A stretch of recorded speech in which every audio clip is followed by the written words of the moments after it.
হারাজুম মিনহু লিতুনজিরা বিহি, এই শব্দটুকুর ব্যাখ্যায় আমি দুইটা বিষয় পেয়েছি তাফসিরে। এক নম্বরে মুফাসসির দিয়েছেন কোরআন দিয়ে যখন আপনি সতর্ক করবেন, হয়তো পৃথিবীর অনেক মানুষ এটা মেনে নিতে পারবে না, কারণ আবহমান কাল থেকে তারা একটা নিয়ম নীতির উপর চলছিল। কোরআনে কারিম দিয়ে যখন সঠিকটা তুলে ধরবেন, ওইটার উপরে আঘাত লাগবে।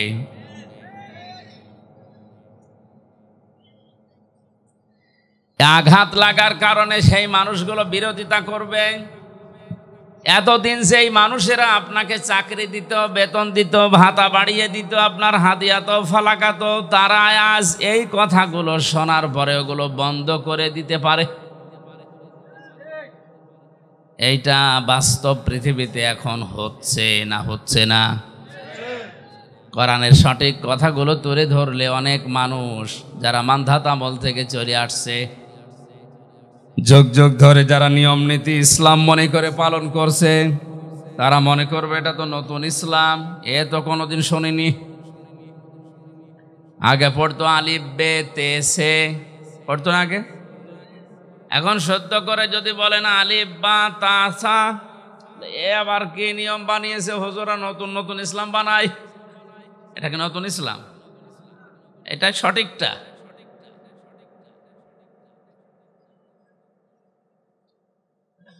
দ্বিতীয় নম্বরে আপনি যে ব্যাখ্যা বিশ্লেষণ তাফসীর উপস্থাপন করবেন মানুষের সামনে, হয়তো অনেকেই না বোঝার কারণে বিরোধিতা করতে পারে। এই ধরনের মানুষ কম। না এটা কম, বোঝে না, এই জন্য বিরোধিতা করে। বুঝলে অন্তত মুসলিম যারা, তারা বিরোধিতা করার কথা না। নাস্তিকদের কথা বাদ দিলাম। এতটুকু আল্লাহ শেষ করে দেননি। পরবর্তী আয়াতে আল্লাহ পাক বলেন, ইত্তাবিউ মা উনজিলা ইলাইকুম মির রাব্বিকুম ওয়া লা তাত্তাবিউ মিন দুনিহি আউলিয়া কলিলাম মা তাযাক্কারুন। তোমরা সবাই মিলে অনুসরণ করো, ইত্তেবা করো, দেখে দেখে চলো। তাবউন শব্দের শাব্দিক অর্থ হচ্ছে অনুসরণ করা, অনুকরণ করা, দেখে দেখে চলা।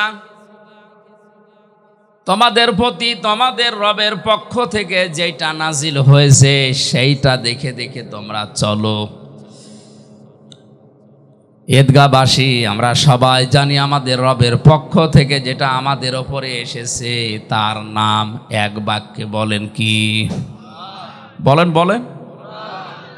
এতটুকু আল্লাহ শেষ করেননি। ওয়ালা তাত্তাবিউ, অনুসরণ করা যাবে না, ইত্তেবা করা যাবে না, মেনে চলা যাবে না, দেখে দেখে চলা যাবে না।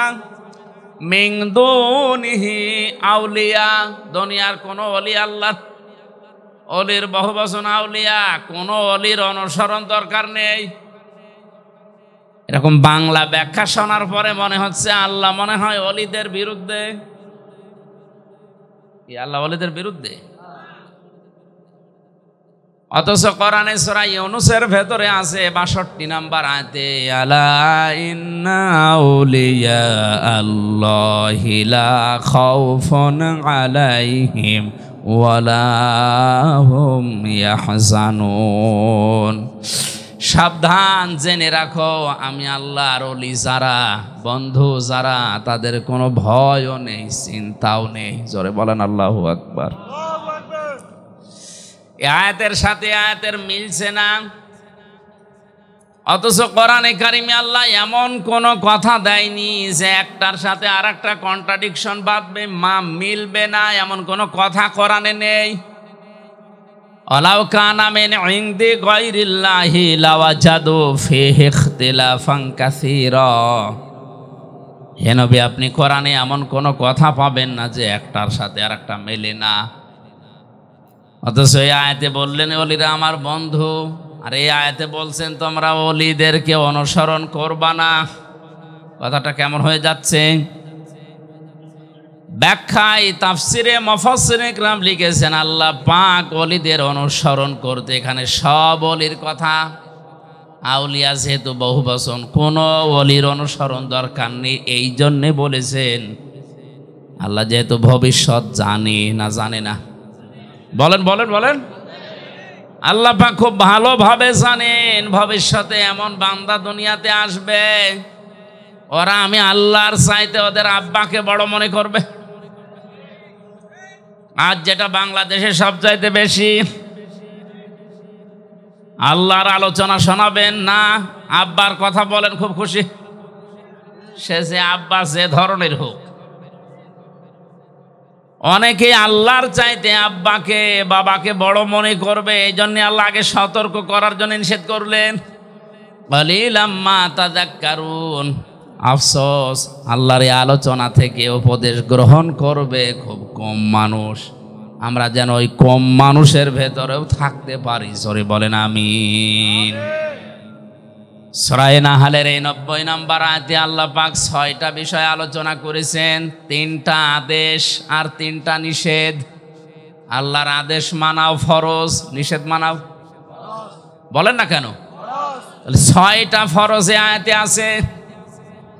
একটা একটা করে ব্যাখ্যা করে যতটুকু আমাদের মেধায় আছে এখান থেকে নিয়ে আমাদের বাস্তব জীবনে আমরা মিলিয়ে দেখব আসলে আমরা এই আয়াতটা প্রতি জমার দিন যেটা আরবিতে শুনি ওটা আমাদের জীবনে মিলছে কিনা।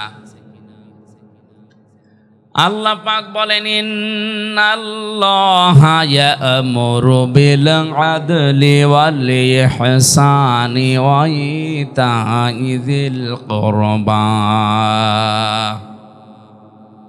অবশ্যই আমি আল্লাহ নির্দেশ করছি বিল আদলি, দুনিয়াতে তোমরা ন্যায় বিচার করবা। কি বিচার? দ্বিতীয় নম্বর হল ইহসান, ভালো ব্যবহার করবা। ওয়া ইতাইযিল কুরবা, নিকট আত্মীয়দের খোঁজ খবর রাখবা। এই 3টা কাজ যদিও আমরা মুআমালাত মুআশারাত ইসলামের একটা অন্যতম বিধান, সাধারণ জিনিস মনে করি। আর কি মানুষের সাথে হাসি মুখে কথা বলা, এটাও যে ইবাদত অনেকে জানেই না। আকুলু লিন-নাসি হুসনা, মানুষের সাথে কথা বললে ভালো ভালো কথা বলো। যদি কেউ হাসি দিয়ে কথা বলা শুরু করে, সালাম দিয়ে, তাহলে তার সাদকা দেওয়ার সওয়াব হয়। অথচ মুখ গোমরা করে থাকে, কথায় বলতে চায় না, আর কথা বললেই গালি দেয়। না গালি এলাকায় নেই? এতদিন পর্যন্ত অনেকেই জানতাম মুনাফিকদের আচরণ বা আলামত 3টা। আয়াতুল মুনাফিকি সালাসা, মুনাফিকের আচরণ চিহ্ন 3টা জানতাম। আমি হাদিসে 4টা পর্যন্ত পেয়েছি। কথা বললেই মিথ্যা কথা বলে, ওয়াদা করলে খেলাফ করে, আমানত রাখলে খেয়ানত করে। 4 নম্বরে মুনাফিকের যার মাঝে রোগ আছে, তাদের ভেতরে যারা ঝগড়া হলেই গালি দেয়। সুতরাং যারা ঝগড়া হলে আগে গালি দেন, মন মেজাজ খারাপ হয়ে গেলে আগে গালি দিয়ে শুরু করেন, বুঝতে হবে মুনাফিকের জার তার ভেতরে আছে। আল্লাহ আমাদেরকে যেন বাঁচিয়ে দেন, জোরে বলেন আমিন। 3টা আদেশ করার পরে আল্লাহ পাক বলেন 3টা নিষেধ আমি তোমাদেরকে করলাম। ওয়ায়ানহা আনিল ফাহশাই ওয়াল মুনকারি ওয়াল বাগ। 1 নম্বরে তোমাদের নিষেধ করা হচ্ছে তোমরা ফাহিশা কাজ করবে না, মুনকার মন্দ কাজে জড়াবে না, আল বাগই সীমা লঙ্ঘন করবে না।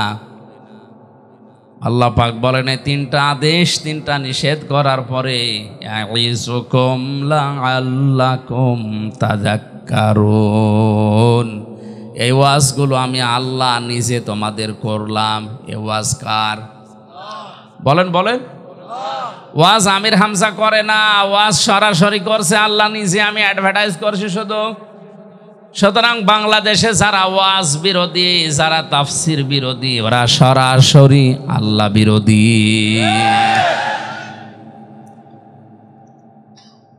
কক্সবাজারে হয়তো এরকম মানুষ খুব কম, এগুলো কুষ্টিয়াতে বেশি। লালনের মাজারে 3 দিন একাধারে চলছে আল্লাহর নাম নিয়ে গাঁজা খাওয়া, কোনো অসুবিধা নেই। আরো পুলিশ দিয়ে পাহারা দেওয়া হয়। অথচ কুষ্টিয়াতে, চুয়াডাঙ্গা, এই সমস্ত জায়গায় তাফসির মাহফিল লেখা দেখলে আগেই 14 জায়গায় অনুমতি নেওয়া লাগবে। কেন? ইসালে সওয়াব হয়, 63 দিন ব্যাপী অনুষ্ঠান হয়, 7 দিন ব্যাপী মেলা হচ্ছে। মেলার নাম দিয়েছে বই মেলা, বই খুঁজে পাওয়া যায় না। মেলার নাম দিয়েছে শিশু মেলা, শিশু নেই, শুধু শিশুর খালারা আর মামারা। এই সমস্ত জায়গার কোনো অনুমতি নেই। ইসালে সওয়াব হচ্ছে সারা রাত। আঞ্জুমানে কি নাম দিয়ে উল্টা পাল্টা, গোসল শরীফ, নওর শরীফ, কি শরীফ হচ্ছে, কোন শরীফে কোনো সমস্যা নেই, যত সমস্যা কোরআন শরীফ। এক কথা বলেন। তাহলে ওয়াজ করেন কে বলেন তো? আল্লাহ নিজে ওয়াজ করেন। ইয়াইযুকুম লাআল্লাকুম তাযাক্কারুন, তিনি তোমাদেরকে ওয়াজ করছেন। আশা করা যায় আল্লাহর বান্দারা আল্লাহর এই 6টা ওয়াজ যদি মেনে নেয় তাদের উপকার হবে। দেখি আল্লাহর ওয়াজগুলো আমরা অ্যাডভার্টাইজ করি, কেমন উপকার পায় দুনিয়াতে। প্রথম নাম্বারে আল্লাহ আমাদেরকে আদেশ দিয়েছেন, নির্দেশ দিচ্ছেন, আমরা যেন দুনিয়ায় ন্যায় বিচার করি। কি বিচার? ন্যায় বিচার কাকে বলে?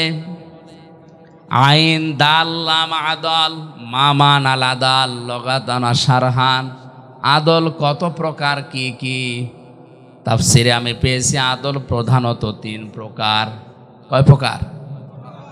1 প্রকার আদল হচ্ছে আল্লাহর সাথে ন্যায় বিচার, 2 নম্বর রাসূলের সাথে ন্যায় বিচার, 3 নম্বর আল্লাহর সৃষ্টি জগতের সাথে ন্যায় বিচার।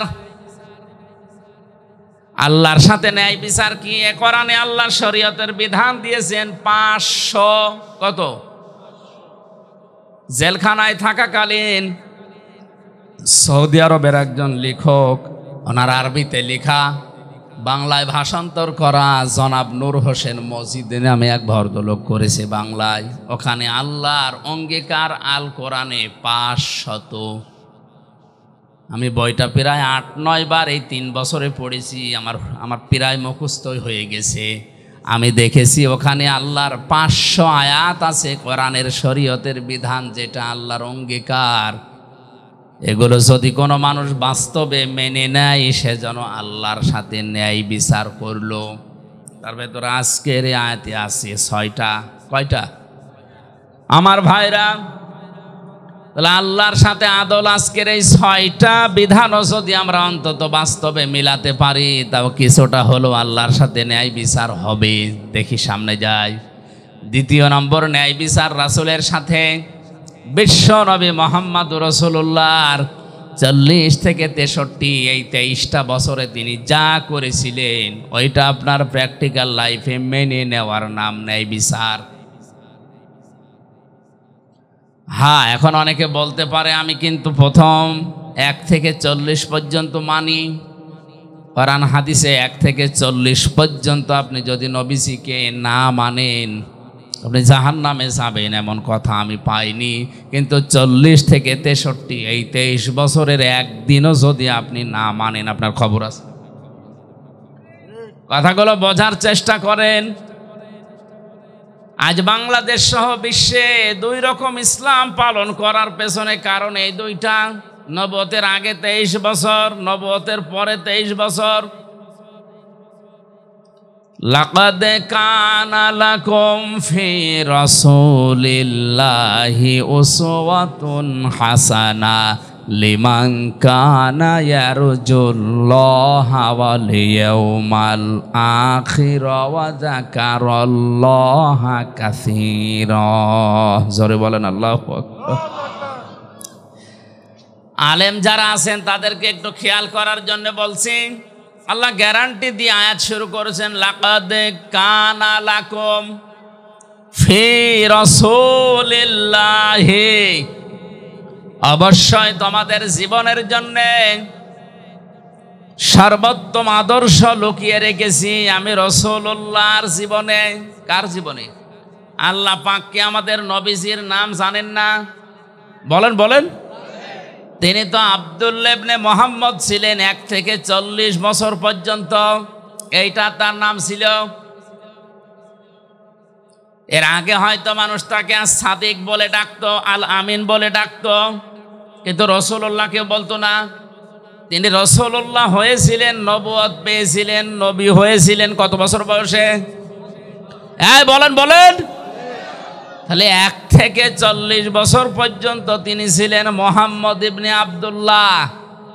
আমি যেমন আমির হামজা ইবনে রিয়াজ, তিনিও ওইভাবেই পরিচিত ছিলেন। পুরা আরব জাহানে তাকে নাম ধরে ডাকতো মুহাম্মদ বিন আব্দুল্লাহ। এখনো পর্যন্ত মিডল ইস্টে যে দেখেন তারা বাবার নামকে জুড়ে দিয়ে ডাকে। ছেলের নাম যদি হয় আব্দুর রহমান, তাহলে বলে আবু আব্দুর রহমান, আব্দুর রহমানের পিতা। যতগুলো সাহাবীর নাম আপনি দেখবেন অধিকাংশ বাবার নামের সাথে জুড়ে দেওয়া। আব্দুল্লাহ বিন মাসউদ, আব্দুল্লাহ ইবনে ওমর রাদিয়াল্লাহু তাআলা আনহুমা। আল্লাহ রাব্বুল আলামিন 1 থেকে 40 বছর পর্যন্ত নবীজির এই জীবনে তিনি 17 বছর থেকে সংগঠন আরম্ভ করেছিলেন হিলফুল ফুজুল দিয়ে, শান্তির সঙ্গ।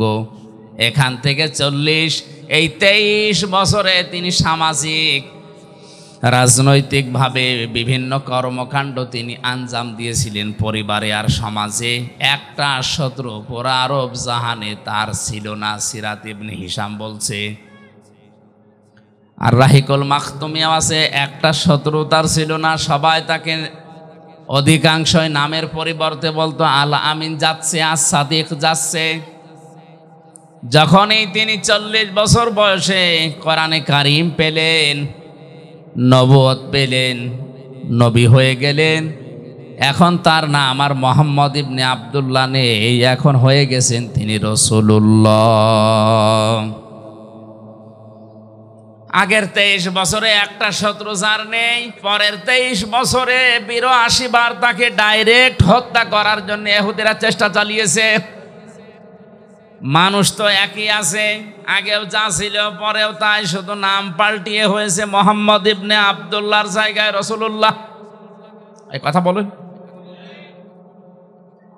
আজ আমরা বাংলাদেশ সহ বিশ্বে যারা মুহাম্মদ ইবনে আব্দুল্লাহর কাজগুলো করছে তাদের শত্রু হবে না, হওয়া সম্ভব না। কিন্তু যারা রাসূলুল্লাহর কাজ আরম্ভ করবে তাকে যদি 82 বার টার্গেট করা হয়, অন্তত আপনাকে 8 বাদ দিয়ে যদি 2 থাকে 2 বারও টার্গেট হবেন। এখানে উল্টা বসে আমরাও তো নবীওয়ালা কাজ করি, আমার তো কিছু হয় না। না, ওটা আপনার নবীওয়ালা কাজ না, ওটা মুহাম্মদ ইবনে আব্দুল্লাহর কাজ। নবীওয়ালা কাজ আরম্ভ হয়েছে নবী হওয়ার পরে। কত বছর বয়স বলেন বলেন। রাসূলুল্লাহর সাথে তাহলে ন্যায় বিচার যদি করতে হয়, এই 40 থেকে 63, এই 23 বছর অক্ষরে অক্ষরে আপনাকে মানা লাগবে, তাহলে ন্যায় বিচার হবে।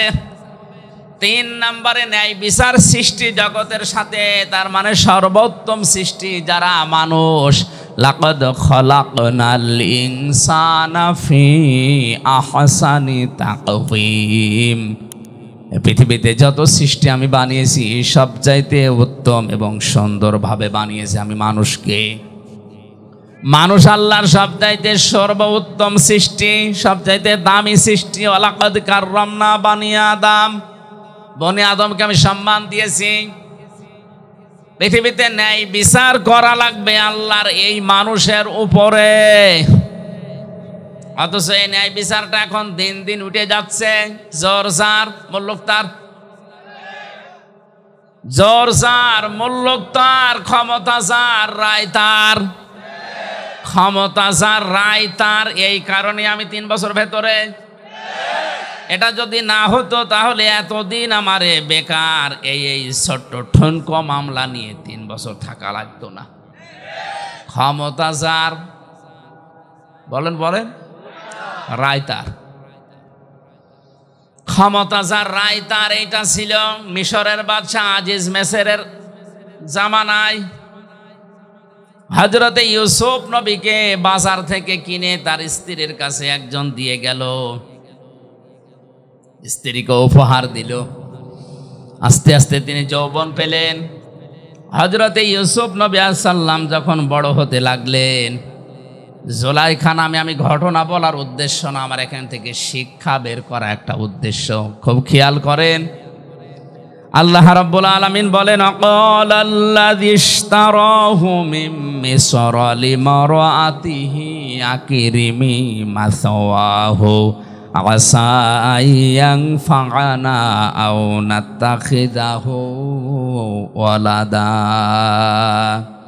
এর সার কথা হচ্ছে, এই মহিলা তার স্বামীকে বলেছে, এই ছোট্ট সন্তানটাকে হয় আমরা নিজের সন্তান হিসাবে গ্রহণ করি, অথবা এই সন্তান আমাদের অনেক উপকারে লাগবে। আল্লাহ পাক বলেন, এভাবে করে আমি ইউসুফকে প্রতিষ্ঠিত করলাম তার বাড়িতে। অথচ তার ভাইরা যখন তাকে বিক্রি করে দিচ্ছিল,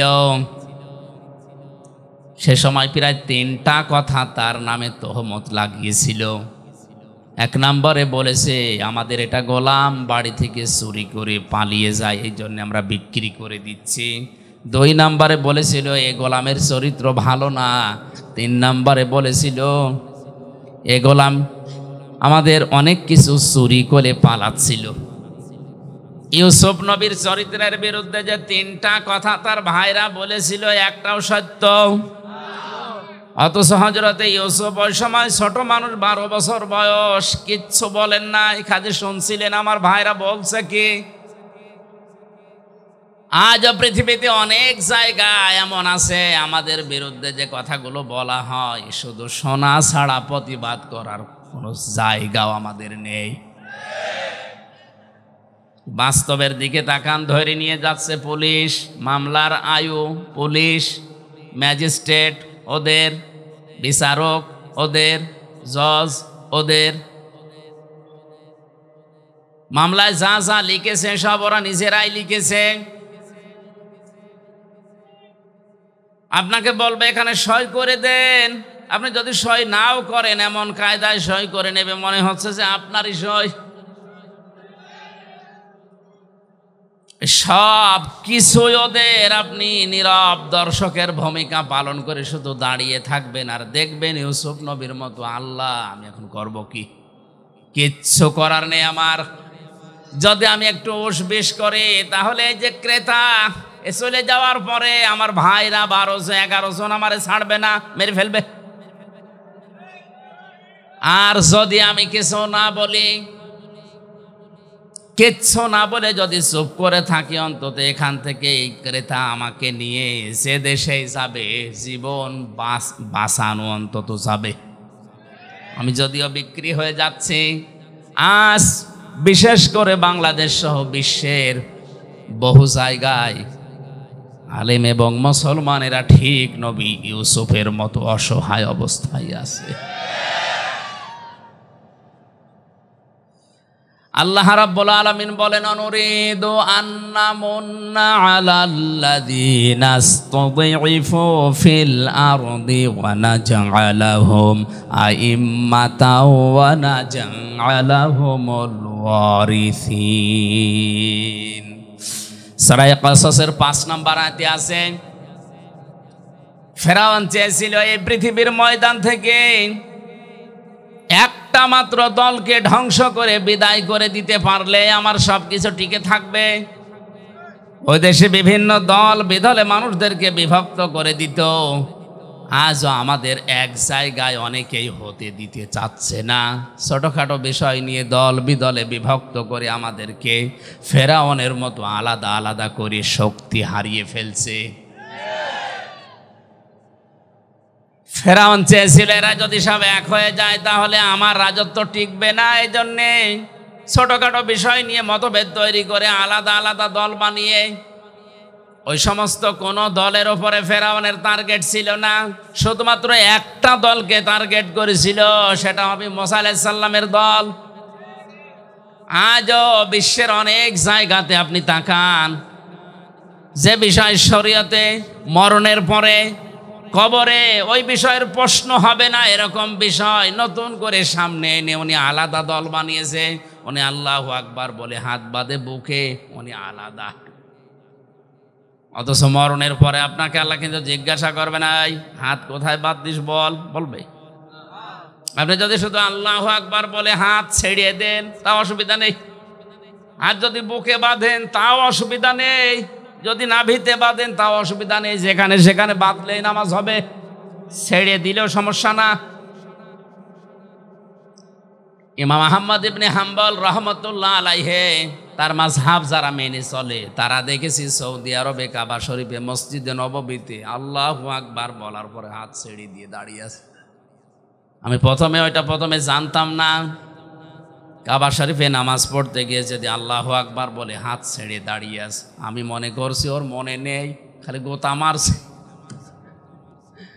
ওটা আমার ভাষা বলছে না, নামাজ শেষ পর্যন্ত ছেড়ে দিয়েছে। কালো আফ্রিকায় বাড়ি, আমার দিকে তাকিয়ে বলছে কি, মানে ওর ভাষা দিয়ে যে কি আপনি গোতা দেন কেন? আচ্ছা এই নিয়ম তো অন্তত আমাদের দেশে আমি পাইনি। অন্তত হাত আপনি বুকে বাঁধেন নাই, নাভিতে বাঁধেন, হচ্ছে ছেড়ে দিয়ে দাঁড়িয়ে আছেন, এটা তো আমি জানতাম না আগে। পরবর্তীতে আমার সাথে যারা ছিল তারা বলছিল যে এরা এই মাযহাব মেনে চলে, অসুবিধা নেই। আমার ভাইরা, আপনি মিলান এ বিষয়টা নিয়ে কবরে আপনাকে প্রশ্ন করা হবে না, এটা আপনার সিলেবাসেও নেই। সিলেবাসে যে 5টা বিষয় আছে আমি সামনে আসবো, ওর ভেতরে এইটা অন্তত নেই। অথচ আমিন জোরে বলবেন না আস্তে বলবেন, এই নিয়ে একদল আলাদা হয়ে মসজিদ পর্যন্ত আলাদা বানিয়েছে।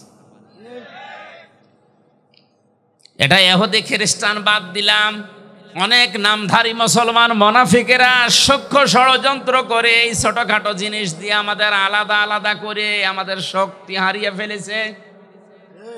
ওয়াতিউল্লাহ ওয়া রাসূলাহু ওয়া লা তানাসাউ ফাতাফশালু ওয়া তাযহাবা রিহুকুম ওয়াসবিরু ইন্নাল্লাহা মা'আস সাবিরিন। সূরা আনফালের 10 নম্বর পারা 2 নম্বর পৃষ্ঠার 1ম নম্বর লাইনে আছে আল্লাহ পাক বলেন, আল্লাহর ইতাআত করো, রাসূলের আনুগত্য করো, সাবধান তোমরা নিজেরা নিজেদেরকে বিচ্ছিন্ন করে ফেলো না, তোমরা পরস্পর মতবিরোধ তৈরি করো না, তাহলে তোমাদের হাওয়া কমে যাবে। অতাযহাবা রিহুকুম ওয়াসবিরু শব্দের দিকে খেয়াল করেন, অতাযহাবা রিহুকুম তোমাদের বাতাস বেরিয়ে যাবে। বাতাস বেরোনো মানে, আমি আয়াতের তাফসীর পড়ার পরে বুঝতেছিলাম না। একবার যশোরে একটা অনুষ্ঠানে যাবার সময় থানার সামনে দিয়ে যেতে যেতে দেখি থানার ভেতরে অনেকগুলো প্রাইভেট মোটরসাইকেল পুরাতনতা পড়ে আছে। নিচের দিকে তাকিয়ে দেখলাম অধিকাংশ মোটরসাইকেল প্রাইভেটের চাকায় হাওয়া নেই, আর হাওয়া না থাকলে ওগুলো সব মুখ থুবড়ে পড়ে থাকে। কথা বলে না কেন? এই যে হাওয়া না থাকলে ওর চলার ক্ষমতা নেই, নড়ার ক্ষমতা নেই, দেখতেও যেন কেমন লাগে। মুসলমানদের ভেতরে যখন ঐক্য নষ্ট হয়ে যায় তখন আল্লাহ পাক বলেন তাদের বাতাস, তাদের শক্তি বের হয়ে যাবে, তখন যে এসে থাপড় দেবে। আর এটা অলরেডি এখন আরম্ভ হয়েছে। আন্তর্জাতিক বিষয়টা আমি পরে বলবো, এটা দেশীয় রাজনীতিতে দেশীয় সূক্ষ্ম ষড়যন্ত্র এইটা, এই জন্য আমরা এক জায়গায় হতে পারি না। ফেরাউন ঠিক এই কাজ করে ওই মিশরের ভেতরে আলাদা আলাদা দল করে কয়েকশো দল বানিয়েছে, কোন দল তার টার্গেট ছিল না। আজও বাংলাদেশে ইসলামী দল যত আছে কোন দল কিন্তু বাতিলের টার্গেট না, রাম আর বামদের টার্গেট না, একটা দলকে বাতিলরা টার্গেট মনে করে। কারণ ওরা জানে যে ফেরাউনের মতো ওদেরও বুদ্ধি আছে, যে হাজার হাজার দল থাকলেও অসুবিধা নেই, এ মোসানবী সমস্যা। আল্লাহ রাব্বুল আলামিন বলেন কিন্তু আমি অনুগ্রহ করেছি। আন্না মন্না, মানান শব্দের শাব্দিক অর্থ হচ্ছে অনুগ্রহ করা, দয়া করা। ওরা যেই দলটাকে ধ্বংস করার জন্য উঠে পড়ে লেগেছিল, ষড়যন্ত্র করেছিল, আমি আল্লাহ কিন্তু চেয়েছি ওই মোসানবীর দলকে এই জমিনের ওয়ারিশ বানাতে। জোরে বলেন আল্লাহু আকবার। আজও তামাম দুনিয়ায় যারা হকপন্থী সঠিক দলকে বুঝে ফেলেছে, ইমাম ইবনে তাইমিয়া বলেন, তোমরা যদি হক দলকে চিনতে না পারো তাহলে বাতিলের দিকে তোমরা তাকাও, তারা কোন দলকে টার্গেট করে। তুমি হয়তো হক চিনতে নাও পারো, কিন্তু বাতিল হক চেনে। হযরতে মুসা আলাইহিস সালামকে আল্লাহ রাব্বুল আলামিন জমিনে প্রতিষ্ঠিত শুধু করেননি, জমিনের ওয়ারিস বানিয়ে দিয়েছিলেন। ইউসুফ নবী আলাইহিস সালামকে জমিনে তিনি প্রতিষ্ঠিত করলেন।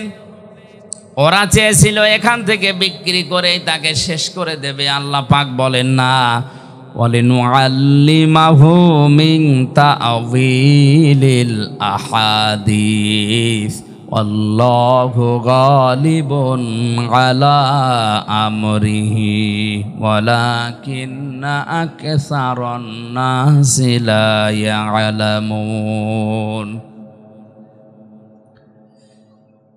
তাকে আমি আল্লাহ স্বপ্নের ব্যাখ্যা শিক্ষা দিলাম। আমি আল্লাহ যেটা ইচ্ছা করেছি, আমার আদেশগুলোই গালেব হয়েছে, বিজয় হয়েছে, কিন্তু অধিকাংশ মানুষ এটা বোঝে না বা জানে না। ওয়ালাম্মা বালাগা আশুদ্দাহু আতাইনাহু হুকমা ওয়া ইলমা ওয়া কাযালিকা নাজিসিল মুহসিনিন। আমি আল্লাহ পাক দিন যত যেতে থাকে, হযরত ইউসুফ নবী আলাইহিস সালামের শরীরে শক্তি সমর্থন যৌবন যখন আসে, তাকে আমি জ্ঞান এবং হিকমত তাকে আমি আল্লাহ দান করলাম। জোরে বলেন আল্লাহু আকবার। আজ ওই ইসলাম নিয়ে টিকে থাকতে হলে আমাদের দুইটা জিনিস লাগবে, শক্তি এবং হিকমত, জ্ঞান। শক্তি বলতে শুধু শরীরের শক্তি না, আজ এই যে মিডিয়াগুলো কাজ করছে এটা একটা শক্তি, এটা সবচাইতে বড় শক্তি। এখন আজ ইসলামকে ধ্বংস করার জন্য ওরা যত কিছু ব্যবহার করছে তার সবচাইতে বড় মাধ্যম এই প্রচার মাধ্যম। আল্লাহ রাব্বুল আলামিন কোরআনে কারিমে জানিয়েছেন, হে নবী, ইসলাম ধ্বংস করার জন্য ওরা যেটা কাজে লাগাচ্ছে ওইটা উল্টি আপনি ইসলামের পক্ষে কাজে লাগান। আজ মিডিয়া, ইলেকট্রিক মিডিয়া বলেন, প্রিন্টিং মিডিয়া বলেন, যত খবরের কাগজ পত্রিকা সবগুলো রাম আর বামদের মালিকানায়। প্রচার করার মতো আমাদের হাতে তেমন কিছুই নেই। সুতরাং ইসলাম নিয়ে যদি এখন এগিয়ে যেতে হয় আমাদের জ্ঞান অর্জন করা লাগবে, আমাদেরকে বিভিন্ন শক্তি সঞ্চয় করা লাগবে। এভাবে করে আমি আমার মহসিন বান্দাদেরকে পুরস্কৃত করে থাকি। এবার আমার মূল কথায় আসছি, ওয়ারাওয়াদাতুহুল্লাতী হুয়া ফি বাইতিহা আন নাফসিহি ওয়া গাল্লাকাতিল আবওয়াবা ওয়া ক্বালাত হাইতা লাক। হযরত ইউসুফ যখন যৌবনে পদার্পণ করলেন, ওই বাড়ির মালিক যে জুলাইখা, যার নাম, নবী ইউসুফকে আল্লাহ এত সৌন্দর্য দান করেছিলেন, তাফসিরে পেয়েছি দুইজন পুরুষকে আল্লাহ সবচাইতে বেশি সুন্দর করে দুনিয়ায় পাঠিয়েছেন। তার ভেতর ইউসুফ নবী দ্বিতীয়, এক নাম্বারেই ছিলেন আমাদের নবী মুহাম্মদ রাসূলুল্লাহ। চারজন মহিলাকে আল্লাহ এই দুনিয়াতে সবচাইতে সুন্দরী করে বানিয়েছিলেন। কিয়ামত পর্যন্ত এরকম মানুষকে আল্লাহ আর পাঠাবেন না। তার এক নাম্বারে হযরত হাওয়া আলাইহিস সালাম, এত সুন্দর মানুষ দুনিয়া আর আসবে না। দুই নাম্বারে জুলাইখা, তিন নাম্বারে রানী বিলকিস, চার নাম্বারে বিশ্বনবীর ছোট মেয়ে হযরতে ফাতিমাতুজ জাহরা রাদিয়াল্লাহু তাআলা আনহা।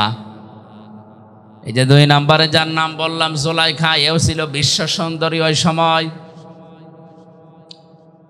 এই মহিলা একটা একটা করে দরজা সবগুলো বন্ধ করে দিয়ে একেবারে উপরে ইউসুফ নবীকে একান্তে ডাক দিয়ে বলে, আসেন।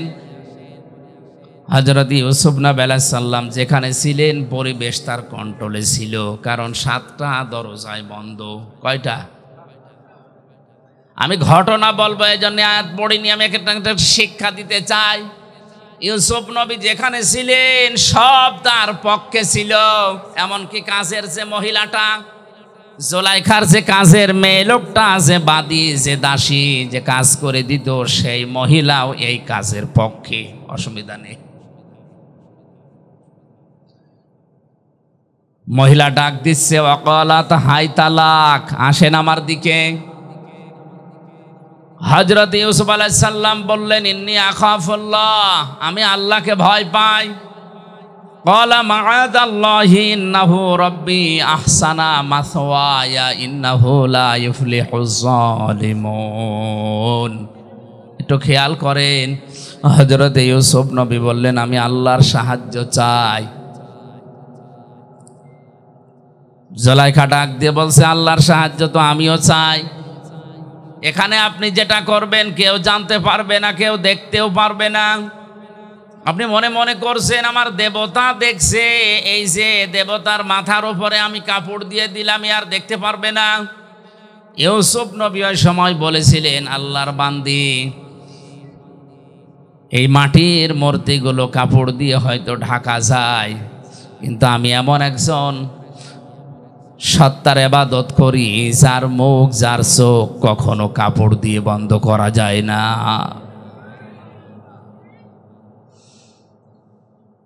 হযরত ইউসুফ আল্লাহর সাহায্য চেয়েছিলেন। এত বড় কঠিন যৌবনে পরীক্ষা চলছে, যেটা একটা যুবক মানুষের জন্য এই জায়গা থেকে বেঁচে থাকা কতটা কঠিন, যাদের যৌবন আছে তারা জানে।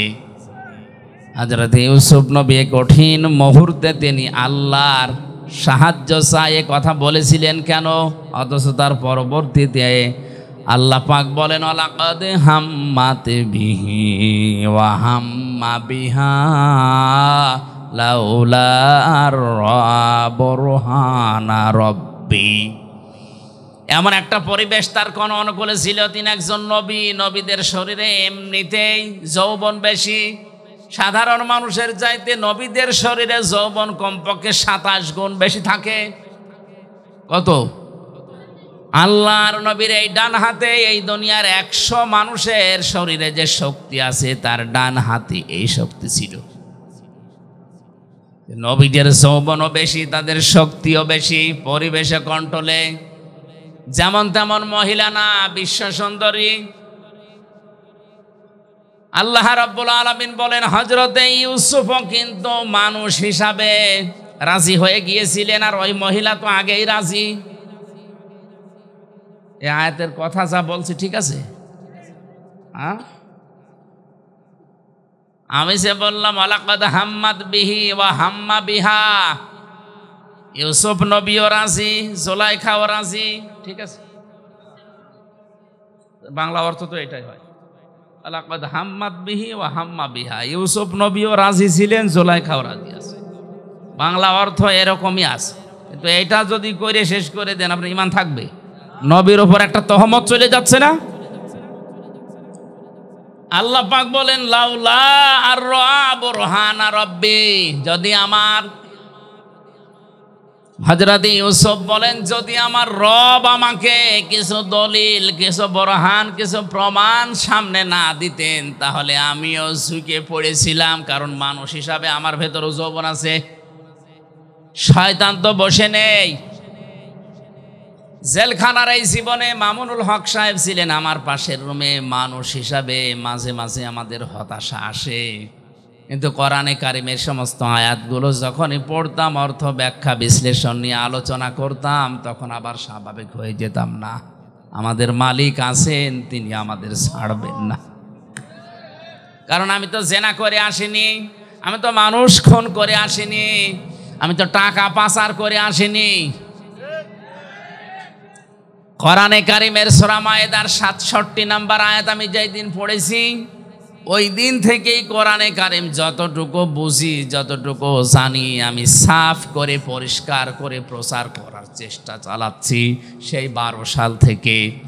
ইয়া আইয়ুহার রাসূলু বাল্লিগ মা উনজিলা ইলাইকা মির রাব্বিক ওয়া ইল্লাম তাফআল ফামা বাল্লাগতা রিসালাতা আল্লাহু ইয়াসিমুকা মিনান নাস ইন্নাল্লাহা লা ইয়াহদিল কওমাল কাফিরিন। আল্লাহ পাক বলেন, হে রাসূল, বাল্লিগ, আপনি প্রচার করেন, আপনি তাবলীগ করেন, ছড়িয়ে দেন। কি ছড়াবেন, কি প্রচার করবেন? মা উনজিলা ইলাইকা মির রাব্বিক, আপনার রবের পক্ষ থেকে যেটা নাজিল হয়েছে। এই আয়াত প্রমাণ করে পৃথিবীতে তাবলীগ করা ফরজ কোরআনের। কিসের? আরো জোরে বলেন কিসের? পৃথিবীর কোনো মানুষের তাবলীগ করা ফরজ না, জায়েজও না। এমনকি কোনো মানুষ যদি মারা যায়, সর্বোচ্চ 3 দিন তার স্ত্রী তার জন্য শোক পালন করবে। কয় দিন? সাধারণ মানুষ যত মারা যাবে সর্বোচ্চ 3 দিন, আর স্বামী মারা গেলে 40 দিন। 4 মাস 10 দিন পরে সে অন্য জায়গায় বিয়ে করে আগেরটা ভুলে, একেবারে ভুলে যে নতুন করে সংসার করবে, কোনো অসুবিধা নেই। বলেন তো, দুনিয়ায় শুধু স্বামী ছাড়া পৃথিবীর মা বাবা মারা গেলেও না সর্বোচ্চ 3 দিন, এরপরে কোনো শোক নেই। অথচ বছরে বছরে আমরা শোক পালন করে করে একেবারে কিয়ামত পর্যন্ত মনে হচ্ছে পালন করব। তা আপনি কোন ইসলাম পালন করছেন? এই জন্য আমাদের তাবলীগ যদি হয়, প্রচার যদি হয়, শুধুমাত্র প্রচার হবে, তাবলীগ হবে কোরআনের। তাছাড়া দুনিয়ার কারো প্রচার করা, প্রসার করা, প্রশংসা করা জায়েজ নেই। কিসের প্রশংসা করা দরকার আপনার? ওয়াইল্লাম তাফআল ফামা বাল্লাগতা রিসালাতা, হে নবী, আপনার উপর যে কোরআন আমি দিলাম, এটা যদি প্রচার না করেন, তাবলীগ না করেন, আপনি যেন রিসালাতের দায়িত্বই পালন করেননি। আল্লাহ এতটুকু বলেই কিন্তু শেষ করেননি। আল্লাহ জানে যে ঝামেলা সামনে আছে, এই জন্য বলেন আল্লাহু ইয়াসিমুকা মিনান নাস। ইয়াসিমু এটা মজারে, বর্তমান, ভবিষ্যৎ, প্রেজেন্ট, ফিউচার। আমি জানি যে আপনার উপরে বিপদ আসবে তাবলীগ করতে গেলে কোরআনের। আমি যেটা নাজিল করেছি এর তাবলীগের, প্রচারের, প্রসার যদি আপনি করতে চান, ঝামেলায় পড়বেন, বিপদ আসবে। আমি আল্লাহ গ্যারান্টি দিলাম আপনাকে, আমি আল্লাহ নিজে বাঁচাবো। শুধু বাঁচিয়েছেন দুনিয়ায়, ওই 82 বার তাকে ডাইরেক্ট হত্যা করতেছিল, এই জায়গায় তা না। মরণের পরে ইহুদিরা তার লাশ চুরি করতে চেয়েছে, আল্লাহ তাও বাঁচিয়েছেন। কথা বলেন ঠিক কিনা? আল্লাহ ইয়াসিমু যেহেতু মজারে দিয়েছেন বর্তমান এবং ভবিষ্যৎ। ভবিষ্যৎ বলতে কিয়ামত পর্যন্ত কোরআন থাকবে। সুতরাং কিয়ামত পর্যন্ত কোরআনের সঠিক তাবলীগ যদি কেউ করে, ও যত বড় বিপদেই পড়ুক না কেন, শহীদ করে হলেও তাকে আল্লাহ সাহায্য করবে। অনেকেই মনে করে যে জেলখানায় গিয়ে শহীদ হয়ে গেলে ওর জীবন শেষ হয়ে গেল, মারা গেল না। ওয়ালিয়ালামাল্লাহুল্লাযীনা আমানু ওয়া ইয়াত্তাখিযা মিনকুম শুহাদা ওয়াল্লাহু লা ইউহিব্বুজ জালিমিন। সূরা আলে ইমরানের ভেতরে 140 নম্বর আয়াতে আছে, আল্লাহ পাক বলেন, যার জীবন যৌবন আমার পছন্দ হয়, যার প্র্যাকটিক্যাল লাইফ আমার কাছে ভালো লাগে, ওকে সাধারণভাবে মরণ দেই না, ওদেরকে আমি আল্লাহ শাহাদতের মরণ দিয়ে ধন্য করি। এই লোকটা যদি এখন মারা যায়, ঈমান নিয়েও যদি মরে, কবরে দিয়ে দেবেন, কবরে উনি ঘুমিয়ে পড়বে, এতটুকুই শেষ, আর কিছু নেই। কিন্তু যদি শহীদ হয়ে মরতে পারে, কবরে যাবার পরে আমার আল্লাহ নিজে ওনাকে খাওয়াবে। আরো আসতে বলেন। 50 বছর কোরআনের দাওয়াত দিয়ে যদি ঈমান নিয়ে শুধুমাত্র বাড়িতে বসে বসে মরেছে, তো মরণের পরে কবরে ঘুমিয়ে থাকতো কিয়ামত পর্যন্ত, এই শেষ। কিন্তু আল্লাহ এটা চাইনি। আল্লাহ তার জীবন যৌবনকে, তার কর্মজীবন, প্র্যাকটিক্যাল লাইফ এটা পছন্দ করেছে। এই জন্য সাধারণভাবে মরণ না দিয়ে শাহাদতের মরণ দিয়ে ধন্য করেছে। আমরা মনে করছি কই মরে গেল, না, মরে যায়নি। ওয়ালা তাহসাবান্নাল্লাযীনা কুতিলু ফি সাবিলিল্লাহি আমওয়াতা বাল আহইয়াউন ইনদা রাব্বিহিম ইরযাকুন। সূরা আলে ইমরানের 162 নম্বর আয়াতে সম্ভবত আছে। আল্লাহ তাআলা বলেন, আপনি কি ধারণা করেন হে নবী, যারা আমি আল্লাহর রাস্তায় শহীদ হয়, মারা যায়, হত্যা হয়, তাদেরকে আপনি মনে করেন যে ওরা মরে গেল না, বরং ওরা জীবিত, এবং আমি আল্লাহ নিজে ওদেরকে খাবার খাওয়াই। সুতরাং আজ ফিলিস্তিনের এই মুসলমানেরা সহ বিশ্বের যত জায়গায় আজ মুসলমানদেরকে শহীদ করা হচ্ছে, মারা হচ্ছে, হত্যা করা হচ্ছে, এই মানুষগুলোর জীবন ব্যর্থ না, এদের জীবন আল্লাহর কাছে পছন্দনীয়। এই জন্য শাহাদতের মরণ দিয়ে আল্লাহ তাদের ধন্য করছেন।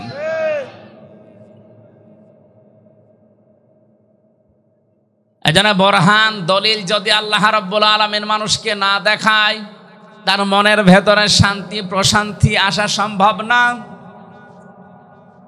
কত মানুষ দেখলাম শুধুমাত্র ইসলামের জন্য 20 বছর 22 বছর 25 বছর পর্যন্ত পড়ে আছে ওই চার দেওয়ালের মাঝে, দুনিয়ার কিচ্ছু আর জানে না। এমনিতে একটা ঘরের ভেতরে আমার মাত্র 3 বছর থাকতেই হাঁপিয়ে উঠেছি। যে লোকটা আজ 25 বছর আছে, এমনি থাকা যায় না। মহান আল্লাহ অবশ্যই তাকে কোনো কিছু দেখাচ্ছে। লাউলা আর বুরহান রব্বি, যদি তার রব তাকে কিছু দলিল আর প্রমাণ না দেখাতেন, তাহলে তিনিও কিন্তু যৌবনের তাড়নায় ঢুকে পড়েছিলেন। কি দেখিয়েছেন? তাফসিরে 3টা কথা আছে। 1 নম্বরে হযরতে ইয়াকুব আলাইহিস সালামকে আল্লাহ ওই ঘরের ভেতরে হাজির করে দিলেন। মনে হচ্ছে ইয়াকুব নবী তার ছেলেকে ডাক দিয়ে বলছে, বাবা ইউসুফ, তুমি কিন্তু জিনা করতে পারো না। 2 নম্বরে হযরতে জিবরাইল ফেরেশতা একটা কাগজ নিয়ে এসেছে। কাগজের উপরে লেখা ছিল, আমি আল্লাহ বলছি ইউসুফ তুমি কিন্তু জিনা করতে পারো না। এই সমস্ত নিদর্শনগুলো যখন তিনি দেখলেন, তিনি তখন বললেন, ক্বালা মাআযাল্লাহ, আমি আল্লাহর সাহায্য চাই। কার? বলেন এতটুকুই বলেননি তিনি, ইন্নাহু রব্বি, নিশ্চয় আমার রব, আহসানা মাসওয়ায়া, আমাকে উত্তম ভাবে লালন পালন করছে। এখানে রব বলতে 2টা অর্থ আমি পেয়েছি। হযরত ইউসুফ একদিকে হয়তো আমার আল্লাহকে বুঝিয়েছিলেন, 2 নম্বর মিশরের বাদশা আজিজে মিশরকে বুঝিয়েছিলেন। ইউসুফ নবী জুলাইখাকে ডাক দিয়ে বলেছে, জুলাইখা, তোমার যে স্বামী, আমার যে অভিভাবক, গার্ডিয়ান, গাইডলাইন যিনি দেন, আমাকে লালন পালন যিনি বাড়িতে রেখে করেন, তিনিও এক অর্থে আমার রব। যেহেতু তার বাড়িতে আমি আসি, আজ অনেক দিন ধরে লালন পালন করছে, খাবার খাওয়াচ্ছে, থাকতে দিয়েছে, আমি তার বাড়িতে থেকে তার আমানতের খেয়ানত করতে পারি না। ইন্নাহু লা ইফলিহুজ জালিমুন, এটা যদি আমি করি তাহলে জালেম হব, আর জালেমরা কোনোদিন সফল হচ্ছে না, হবে না। ইউসুফ নবী ইন্নাহু লা ইফলিহুজ জালিম বলতে পারতেন, যে আমি জালেম, আমি সফল হব না। তিনি জালিমুন বহুবচন দিয়েছেন। ইফলিহু এটা মোজারে, কেন মোজারে দেওয়ার পরে বহুবচন দিয়েছেন? তিনি তো একা ছিলেন ঘরের ভেতরে।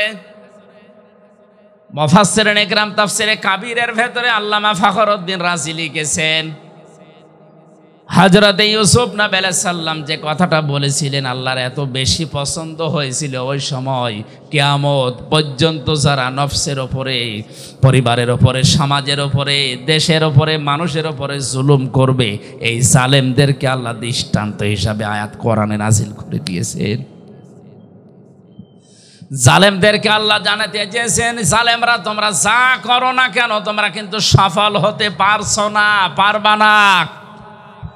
এই জন্য জালেম দুনিয়ায় যারা আছেন তারা থামেন। আজ অনেকেই তার ব্যক্তির উপরে জুলুম করছে, নিজের যৌবনকে যৌবনের তাড়নায় পড়ে ধ্বংস করে ফেলছে। মোবাইল, কম্পিউটার, ইন্টারনেটের মাধ্যমে নিজের যৌবনকে আজ যারা ধ্বংস করে ফেলছে, এটা নিজের নফসের ওপরে, শরীরের ওপরে জুলুম। এই কথা বলে না কেন? পরিবারের মা বাবা আপনাকে হোস্টেলে থাকতে দিয়েছে, পুরুষ হোস্টেল, মহিলা হোস্টেল, যাই বলেন, কত কষ্ট করে মা বাবা টাকা পয়সাগুলো আপনার জন্য পাঠায়।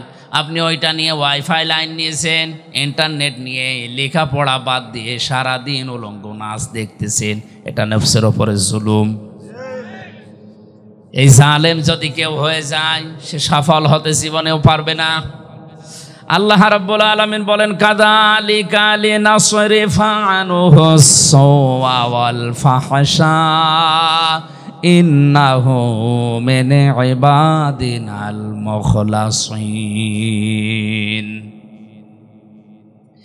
এইভাবে করে আমি আল্লাহ তার থেকে এই ফায়সা কাজগুলো সরিয়ে নিয়েছিলাম। আমার মুখলেস বান্দাদেরকে আমি এভাবেই সাহায্য করব কিয়ামত পর্যন্ত। আস্তাবাকাল বাবা ওয়া কদ্দাত কমিসাহু মিন দুবুরি ওয়াল ফায়া সাজ্জিদাহা আলাল বাব ক্বালাত মা জাযাউ মান আরাদা বিআহলিকা সুআন ইল্লা আইয়ুসজানা আও আযাবুন আলীম। জ্ঞানী মানুষ যারা একটু খেয়াল করেন, আল্লাহ রাব্বুল আলামিন বলেন হযরত ইউসুফ আলাইহিস সালাম যখনই বলেছে আমি আল্লাহর সাহায্য চাই, ওই নিদর্শনগুলো দেখার পর জিবরাইলকে বললাম কানের কাছে মুখ লাগিয়ে বলো যে সামনে যাও, যা করা লাগে আল্লাহর কুদরত করবে। হযরত ইউসুফ নবী আলাইহিস সালাম শুধু সামনের দিকে গিয়েছেন। তখনও পর্যন্ত জুলাইখা মনে মনে ভাবছিল দরজা 7টায় বন্ধ, ও সামনে যাবে বের হতে পারবে না। কিন্তু ইউসুফ নবীর মনের ধারণা যে আমি পারবো না। জিবরাইল আমার কানের কাছে মুখ নিয়ে যা বলেছে এটা তো জুলাইখা শোনেনিও, জানেও না। দেখি আমি সামনে যাই, আল্লাহর কুদরত আমি দেখতে অবশ্যই পাবো। সামনে গেলেন, দরজার কাছে যাওয়া পর্যন্ত দরজা খোলে নাই। এটা তাফসিরে কাবিরের ভেতরে আছে, খাজেনে তাফসিরে খাজেনে মুফাসসির লিখেছেন দরজার কাছে গিয়ে দাঁড়িয়ে আছে, তখনও পর্যন্ত দরজা খোলে নাই। ইউসুফ নবী চিন্তা করছিলেন ওই সময় কি আল্লাহর ওয়াদাও কি মিথ্যা হয়ে গেল? কই আমার জিবরাইল যে কানের কাছে মুখ নিয়ে বলে গেল যে সামনে যান, আমি তো এসেছি প্রায় দরজার কাছে, আর ও মহিলা তো এবার দৌড় দেবে। দরজার কাছে যাবার পরে দাঁড়িয়ে আছেন, চোখ বন্ধ করে ফেলেছেন, মনে হয় আর হবে না। চোখ বন্ধ করার পরে যেই চোখ খুললেন দেখলেন অটোমেটিক দরজা একটা খুলে গেছে। আল্লাহর ভয় নিয়ে কোনো মানুষ যদি অন্যায় কাজ করার সামর্থ্য থাকার পরেও কোনো মানুষ যদি আল্লাহর ভয়ে ফিরে আসে, মহান আল্লাহ ওই সময় তাকে সাহায্য করে। হযরতে ওমরের জামানার একটা ঘটনা পড়েছিলাম হাদিসে। তিনি ক্ষমতা পাওয়ার পরে রায় দিয়ে দিলেন, ঘোষণা দিয়ে দিলেন যে মদ আজকে থেকে হারাম। কেউ যেন আমার রাজ্যের ভেতরে মদ আর কেউ বিক্রি না করে, বাইরে থেকে যেন কেউ না নিয়ে আসে। মদিনার এক যুবক আকিক নামক বাজার থেকে চুরি করে 2 বোতল মদ ওই সময় কিনেছে। 1 বোতল জায়গায় বসে খেয়েছে, আর একটা নিয়ে যাচ্ছে বাড়িতে। রাতের বেলা বন্ধুদের নিয়ে আনন্দ করে চুরি করে খাবে। হযরত ওমর রাতের বেলা বের হয়েছে, দেখি প্রসাদের খবর কি। এশার নামাজের পরে তিনি বের হয়ে, চারিদিকে অন্ধকার, পাহাড়ি এলাকা। তাকিয়ে দেখলেন অন্ধকারের ভেতরে কালো কি যেন আসতেছে।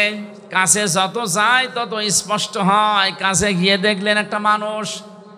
ডাক দিয়ে বললেন, এই বেটা রাতের বেলা এভাবে কি করো? লোকটা হযরতে ওমরের কণ্ঠ শোনার পরে তার মাতলামি ভালো হয়ে গেছে।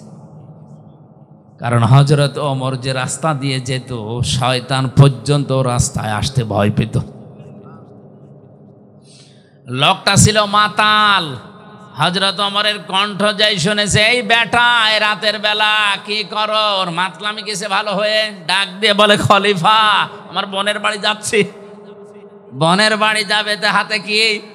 এই যে চাদর মোড়া দিয়া, এর নিচে মোটা মোটা লাগে কি এটা? এ ফুলে আছে।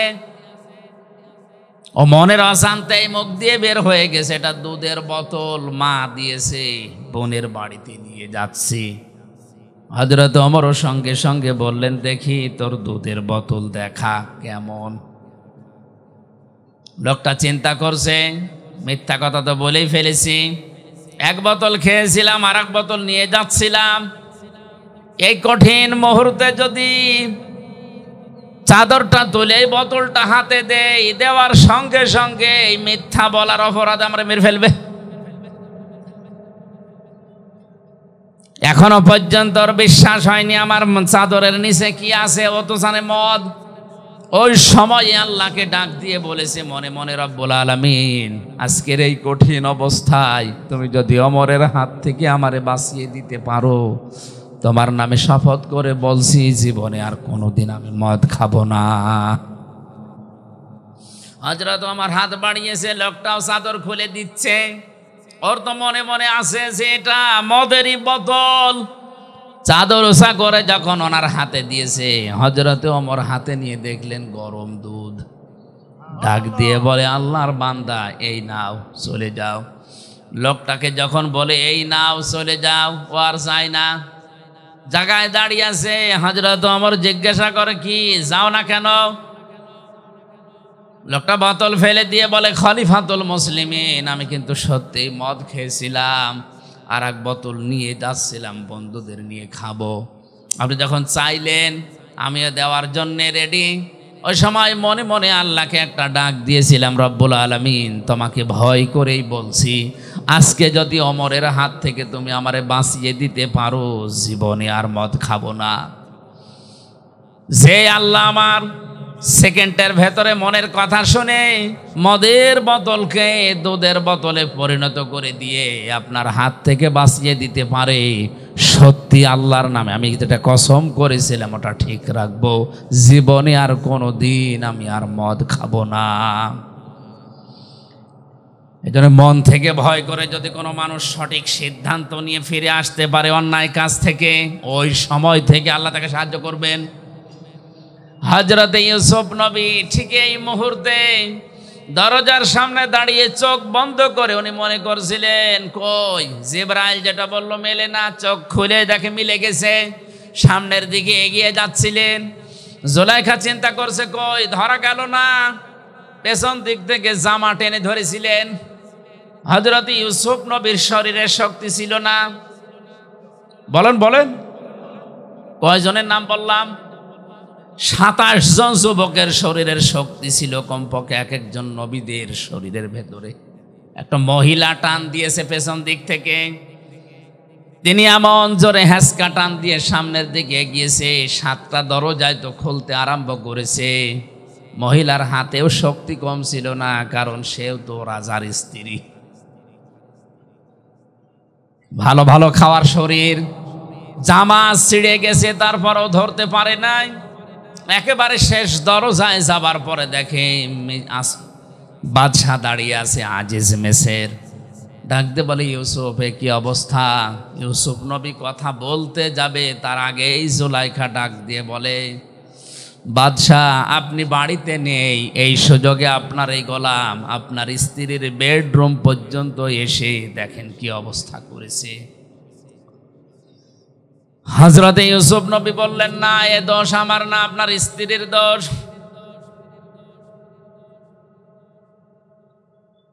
কথা কাটাকাটির এক পর্যায়ে হযরত ইউসুফ নবীকে বাদশাহ জিজ্ঞাসা করে, তোমার কোনো সাক্ষী আছে? হযরত ইউসুফের মনের ভেতরে আল্লাহ ইলহাম পাঠিয়ে দিলেন, হ্যাঁ আছে। ওই যে আপনার শালীর কোলের উপরে যে দুধের বাচ্চা কাঁদতেছে, ওইটাই আমার সাক্ষী। দুধের বাচ্চাটাকে সামনে নিয়ে আসলেন। কোরআনে কারিম বর্ণনা দিচ্ছে, জুলাইখার সঙ্গে সঙ্গে ডাক দিয়েছে, বাদশাহ হে আমার স্বামী, এর কথা আমি শুনতে চাই না। যদি আপনি আমাকে রাখতে চান, আপনার ভাত যদি আমি খেতে চাই, তাহলে এই লোকটাকে হয় জেলখানায় দেওয়া লাগবে, না শাস্তি দেওয়া লাগবে।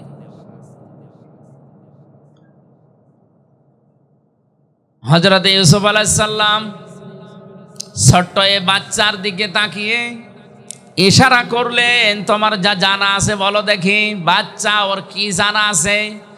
আল্লাহ রাব্বুল আলামিন বলেন, ইউসুফ আলাইহিস সালামের কথা শোনার পরেই কিন্তু বাচ্চা কথা বলেনি। চুপ করে যখন ছিল, বাদশা ইউসুফ নবীর দিকে চোখ মোটা করেও তাকিয়েছিল। আল্লাহ রাব্বুল আলামিন নবীজির এই কঠিন মুহূর্তে যৌবনের এত বড় তাড়নায় যিনি পরীক্ষা দিয়ে পাশ করেছেন, তাকে ফেলে দেবেন না, এই কারণে এই বাচ্চার মুখ দিয়ে আল্লাহ কথা বের করে দিলেন।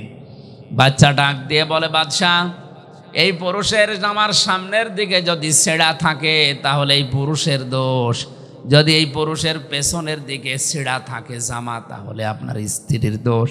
তখনও পর্যন্ত জুলাইখার হাতে ইউসুফ নবীর জামার পেছনের সাইড ছেঁড়া, হাতে নাতে প্রমাণ। কিন্তু ক্ষমতা যেন কার হাতে? কি শোনেন আপনারা? বাদশার হাতে। জোরে বলেন, কার হাতে? হাতে নাতে প্রমাণ, ক্ষমতা যেন কার হাতে? বাদশাহ রায় দিতে চাচ্ছিলেন ইউসুফ নবীর পক্ষে, কিন্তু যেই বলেছে বাদশাহ আমি কিন্তু আপনার ভাত খাবো না, এই কথা শোনার পরে গেছে উল্টিয়ে। হযরত ইউসুফ নবী আলাইহিস সালামের বিরুদ্ধে বাদশাহ রায় দিয়ে দিল, আমি বাড়িতে না থাকার সুযোগে আমার স্ত্রীর বেডরুম পর্যন্ত গিয়ে তাকে নষ্ট করার পায়তারা করেছে, এই জন্য ইউসুফকে আমি 10 বছর জেল দিয়ে দিলাম। কয় বছর? হযরত ইউসুফ আলাইহিস সালামকে 10 বছর জেলের ঘোষণা দেওয়ার সঙ্গে সঙ্গে তার শরীরের যে সাধারণ পোশাক ছিল ওইটা খুলে ফেলা হলো।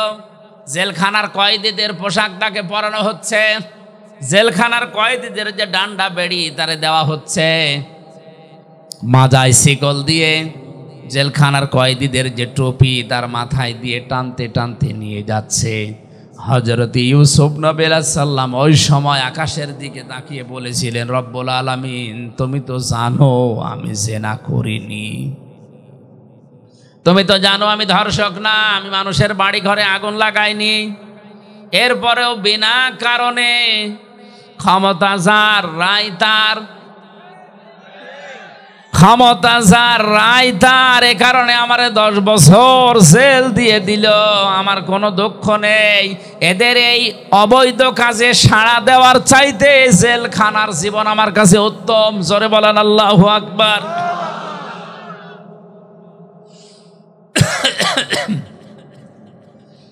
আমার ভাইরা,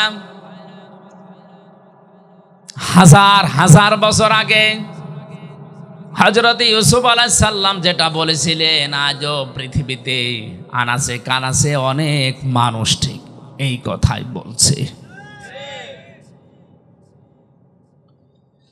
ন্যায় বিচার আমাদের হচ্ছে না, অথচ ন্যায় বিচারক বাদশার জন্য নবীজি জানিয়েছেন কিয়ামতে কোনো ছায়া থাকবে না, শুধু আল্লাহর আরশের ছায়া ছাড়া। মানুষের মাথার মগজগুলো টকবক করে ফুটতে থাকবে, জমিন তামার হয়ে যাবে। এই কঠিন অবস্থাতে মাত্র 7 প্রকার মানুষকে আল্লাহ তার আরশের ছায়ায় বসিয়ে মাছের কলিজা দিয়ে খাবার খাওয়াবেন। তার প্রথম নাম্বারে আলে ইমামুল আদেল, দুনিয়ায় যারা ন্যায় বিচারক বাদশাহ। সুবহানাল্লাহ বলতে পারেন না? আজ দুনিয়ায় ন্যায় বিচারক বাদশাহ কম না বেশি? নেই। এই জন্য বিচারপতি যারা আছেন, হাজার হাজার মামলা পড়ে আছে বিনা কারণে। আপনি কত জায়গায় মাসের পরে মাস ঘুরতে যাচ্ছেন, অথচ এই লোকটা জেলের ভেতরে পয়সা মরতেছে। আপনি একটু পানির সুযোগ করলেই কিন্তু লোকটার জামিন হয়ে যায়, যদি একটু ন্যায় বিচারের নিয়তে আসেন। বলে যে না, এই চেয়ারটা পেতে আমার 40 লক্ষ টাকা খরচ হয়েছে, 5টা মামলায় আমি এই টাকা তুলবো। জোরে বলেন সুবহানাল্লাহ। এই কারণে তো এত মামলা পড়ে আছে, মামলার জটই কাটে না। অথচ যত বিচারক, যত বিচারপতি, জজ, ম্যাজিস্ট্রেট, যদি বিচার সত্যি সত্যি ন্যায় বিচার আমাদের দেশে চালু হয়, এত বিচার থাকার কথা। হযরত ওমর 2 বছর তিনি প্রধান বিচারপতির দায়িত্বে ছিলেন। খলিফাতুল মুসলিমিন হযরতে আবু বকরের শেষ জামানার দিকে তিনি বললেন, খলিফা আমারে আর প্রধান বিচারপতি বানানোর দরকার নেই, এ দায়িত্ব আমি ছেড়ে দিলাম, এই বিভাগটা বন্ধ করে দেন। বিনা কারণে আপনি আমার বেতন দিয়েছেন এই 2 বছর, একটা মামলাও কেউ আমার দরবারে করে নাই। 2 বছরের ভেতরে আদালতে একটা মামলাও আমার কাছে কেউ করে নাই। কোন কারণে আপনি আমার প্রধান বিচারপতি বানিয়ে রেখেছেন? হযরতে আবু বকর ডাক দিয়ে বলেন, খলিফা আমার 2টা বছরের ভেতরে তোমার কাছে একটা বিচারও আসে নাই, কেন তুমি কি বলতে পারো? হযরত ওমর বলেছিলেন, খলিফা যেই দেশ চলে কোরআন দিয়ে, যেই দেশের মানুষগুলো একে অন্যের কল্যাণ কামনা করে, এই দেশে বিচার দেওয়ার জন্য কে আসবে? সুতরাং হযরতে ওমরের জামানায় খলিফাতুল মুসলিমিন হযরতে আবু বকরের এই 2 বছরে তিনি যেটা দেখিয়েছেন, আজও বাংলাদেশে বিচার ব্যবস্থাতে মামলার জট যদি করাতে হয়, কোরআনের আইন সংসদে কায়েম করা লাগবে। এটা রাজনীতি না আসল নীতি? এ নীতির পক্ষে আছেন কারা দেখি? লিল্লাহে তাকবীর।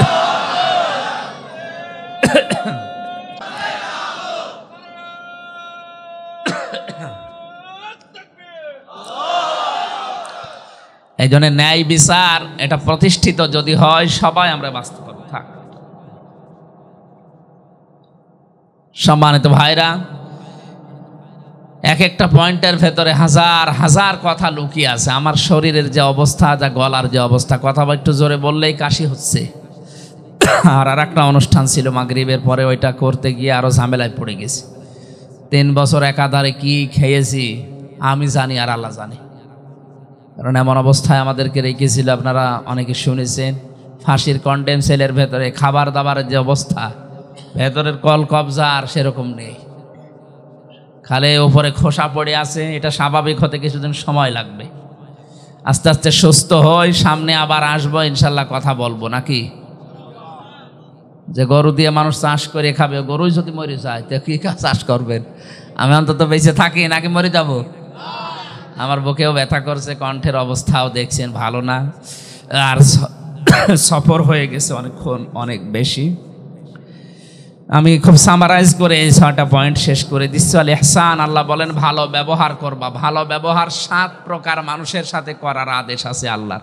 1 নম্বরে মানুষ ভালো ব্যবহার করবে তার মা বাবার সাথে। কার সাথে? 2 নম্বরে তার স্ত্রীর সাথে, 3 নম্বরে তার সন্তানাদের সাথে, 4 নম্বরে তার পরিবারস্থ লোকদের সাথে, এরপরে আছে প্রতিবেশীর সাথে, এরপরে আরেকটু দূরে, এরপরে জনগণের সাথে, এরপরে পৃথিবীর সাথে।